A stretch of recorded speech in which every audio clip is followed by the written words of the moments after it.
Traz aí a trilha que a gente vai para o nosso debate aqui do Jornal do Meio Dia, aquele debate que vocês gostam, a direita e a esquerda na mesa aqui para debater um assunto. Quando a gente fala assim, o homem negro, a Débora chega e estica o olho, fala, lá vem Nerisvaldo com mimimi. Mas será que nesse caso é mimimi mesmo? Bora ver aí, viu? Um homem negro foi atacado com uma faca na manhã de sábado, dia 17 agora, no bairro Rio Branco, em Porto Alegre, Rio Grande do Sul. E em seguida foi detido pela polícia, de acordo com testemunhas, né, que bradavam: ele é a vítima! Ele é a vítima! O que é que acontece? Esse homem que é a vítima, para quem está assistindo, é um homem negro. Ele ligou para a polícia, dizendo que estava sendo agredido por um rapaz da pele branca. E ele estava ferido, né? Porque recebeu uma facada deste homem. Ele ligou para a polícia. Quando a polícia chegou, de cara, vamos em cima dele. Já foi em cima do homem. O povo que estava ali filmando tudo falou: ei, esse cara aí é a vítima. Aquele outro ali foi quem cometeu o crime. Esse aí é a vítima. Polícia ouviu o povo? De jeito nenhum, vem cá, vamos lhe algemar agora. Ó, daí é algema. Vamos lá, algema o rapaz. Não, mas não, se acalma, meu amigo, você está muito violento. Rapaz, mas por que vocês estão me algemando? Fui eu que liguei para vocês. Coloca a imagem e o áudio na tela para que o pessoal em casa que está no rádio possa ouvir. Vamos lá. Se gosto dele, essa senhora tentou depois de novo. Aí. Eu fico aqui, eu trabalho. Que trabalho não, que trabalho não começa, filho. Agora pega a faca. Não precisa pegar assim também, quem tá errado é ele. Aí tá o momento da discussão. Dá uma segurada. Não, o senhor escolhe pra mim, mão na cabeça. E a polícia abordando o rapaz, né? Moço, por favor. Aí o pessoal que tá do lado, moço, por favor, não foi ele não. Por favor, moço. Moço, por favor. Vocês estão ouvindo, né? Eu não acredito nisso. Eu vou ficar parado, não vai me algemar, não fiz nada. Não, eu vou. Mas ele tá Eu vou parar, ele para aí. Levou uma facada. Para aí. Ele levou, quem levou a facada foi ele, fala a pessoa. Não, eu tô legal, eu vou parar. Eu vou parar meu celular. Só me larga que eu vou parar. Por gentileza. Só me larga. O cara tenta me matar e você. O rapaz só me larga, ele que tentou me matar. Não algema nada. Não, precisa algemar, não vai salvar. Não, calma. Ele tomou uma facada. Não é, policial. Isso é racismo. Tu não precisa algemar o meu faqueado. Calma, Jean, calma. E o rapaz nesse momento sendo algemado na base da força e tal. Não! Você tá errado, cara. Por favor. A gente tentou fazer ele se explicar. Ele tomou uma facada, mano. Tentaram matar ele. Eu não acredito nisso aí, meu. Que absurdo. Racismo puro isso aí, hein? Isso é racismo puro. E o rapaz sendo detido, né? Mas ele é a vítima, cara. O pessoal que tá ali, ele é que é a vítima, policial. Foi ele, tá ligado? Quem tomou uma... Pronto, já foi. Vale a gente ressaltar, antes do comentário da equipe, pra gente não generalizar os fatos, né? Que a Polícia Militar é uma instituição. E a gente aí tem 4 profissionais que estavam na ação. Eu começo por você, minha querida Débora. Se fosse ali 2 loiros, você acha que a atitude desses policiais, a gente não tá falando da instituição, seria a mesma? Bom, isso depende muito dos agentes envolvidos na ação. Mas assim, um ponto que tem que ficar bem claro, porque quando você coloca assim, Débora já me olha assim. O porquê? Porque muitas das vezes, não estou dizendo que seja nessa situação, é colocado muito aquela coisa, um contra o outro, né? Mulher contra o homem. E essa divisão de grupos é que muitas vezes acaba gerando e aumentando a violência, certo? E é isso que eu não concordo.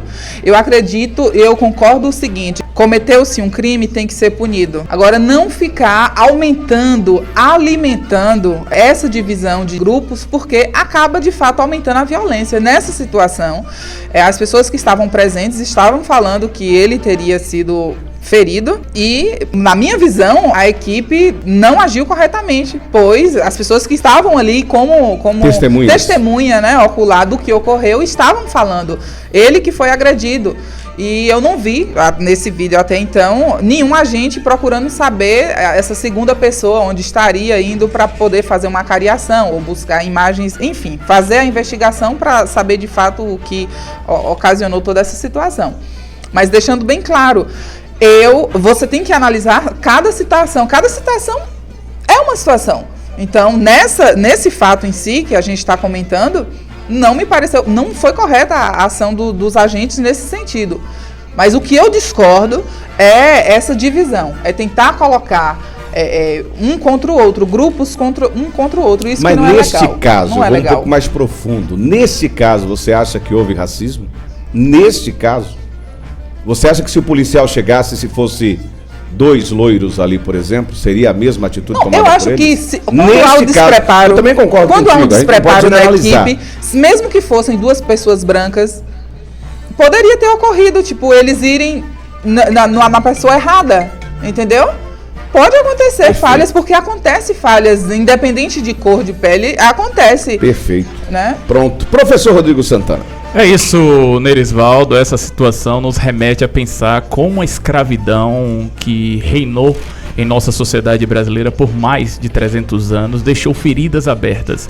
E uma dessas feridas abertas na nossa sociedade é o racismo estrutural, que é esse racismo que é perpetuado por várias instituições e por meio de vários mecanismos.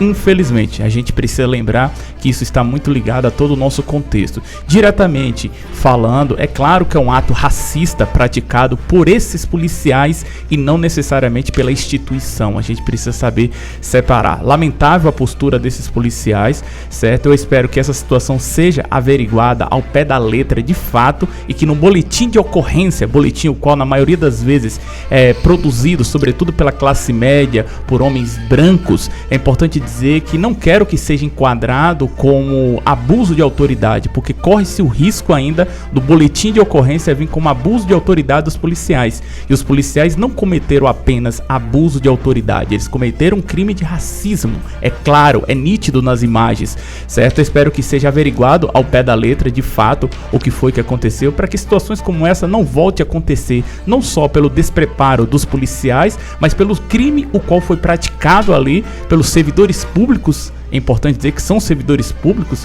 certo, do Estado, nesse sentido aí mesmo da discriminação racial. Isso é muito complicado na nossa sociedade, por isso que é importante políticas públicas cada vez mais de conscientização nesse sentido e de combate a esse racismo velado que existe na nossa sociedade, onde muitos preferem fechar os olhos ou dizerem que é mimimi quando situações como essa acontecem. Agora, Nerisvaldo, é interessante porque assim, depende muito de quem fala às vezes, sabe? Recentemente em um evento, o atual mandatário do país, ele fala o seguinte, ele se dirige para uma moça negra e fala o seguinte: afrodescendente assim gosta de um batuque. E aí essa declaração do Luiz Inácio provocou reações nas redes, e vi até comentários na Globo News, na CNN. Mas assim, você não vê tanta repercussão, porque digamos que fosse o outro que tivesse falado isso, o horror que não seria, né? Então, o que me deixa às vezes chateada é isso, é porque não estou dizendo que não tenha sido grave, que não tenha que ter uma punição nessa situação desses agentes, mas é como é tratada a situação dependendo de quem a promove. Né? E a gente também está falando aqui de uma autoridade, o presidente da República, que logo mais a gente vai estar comentando outra fala absurda que ele deu recentemente. Então a gente fica assim, depende de quem faz, depende de quem fala, né? Você quer dizer que se fosse o Bolsonaro, por exemplo, se falasse Ave essa fala Maria! que o Lula fez, a repercussão seria diferente. Ele já era adjetivado, né, erroneamente, criminosamente. E já imaginou se o Bolsonaro dirigisse para uma moça e falasse isso? Olha, um afrodescendente gosta do batuque. O horror que não ia ser, prenda esse homem. Ele quer acabar com os negros do país, né? Igual a situação da Ema, quer matar a Ema com excesso de ração. Que isso? Bom. Então a gente fica analisando, né, como é diferente a forma de repercutir, a forma de tratar. Aí a imprensa, né? Ah, foi um deslize do presidente. Se fosse o outro, era um bandido que estava falando. Emilson Silva, aqui a gente repercute tudo. Com Fala, certeza. Bote. Pois bem.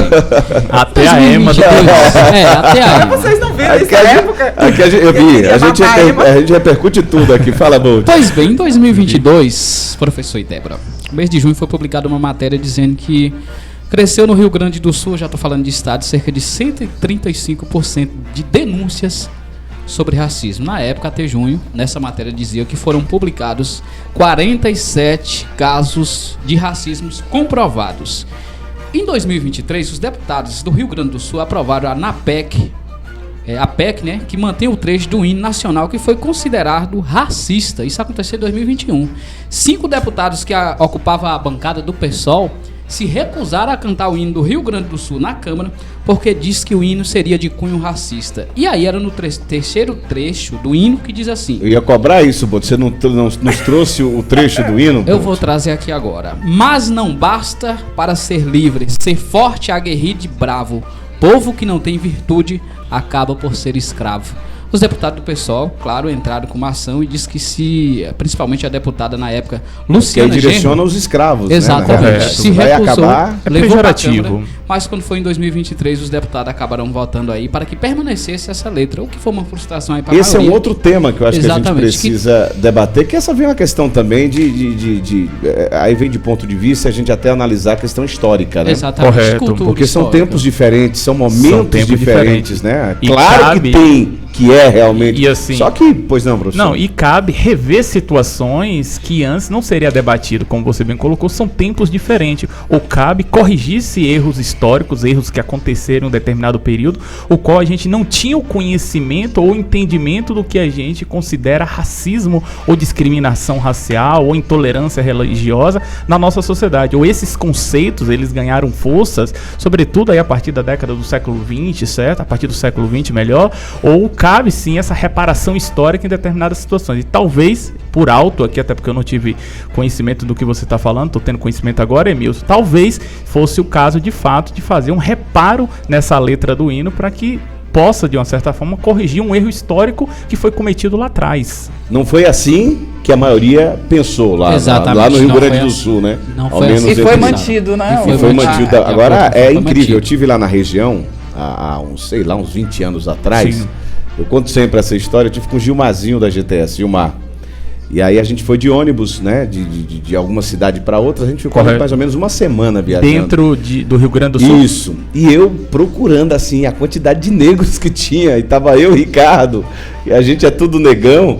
E você não encontrava. Hoje encontra-se mais porque os tempos mudaram, né? Então o Brasil hoje está mais misturado. E Mas que antes, bom, há uns né? 20 que bom. Mas há uns 20 anos atrás, que é cultural também, né? Isso, Existe é questão. cultural e é histórico. É importante porque a história vai explicar porque poucos negros no estado do Rio Grande do Sul, não vamos entrar agora aqui necessariamente nessa pauta, assim como negros na Argentina, que é muito raro, mas a história explica. Ou e de explica muitos negros em Salvador, né? Ou em Salvador, certo? O porquê da maioria da população ser negra em Salvador. Ou seja, são questões culturais e questões históricas que a gente precisa se atentar, sobretudo diante de qualquer análise, para que a gente não faça uma análise rasa nessa situação. O fato é que o hino foi mantido, né? Foi mantido. Ok.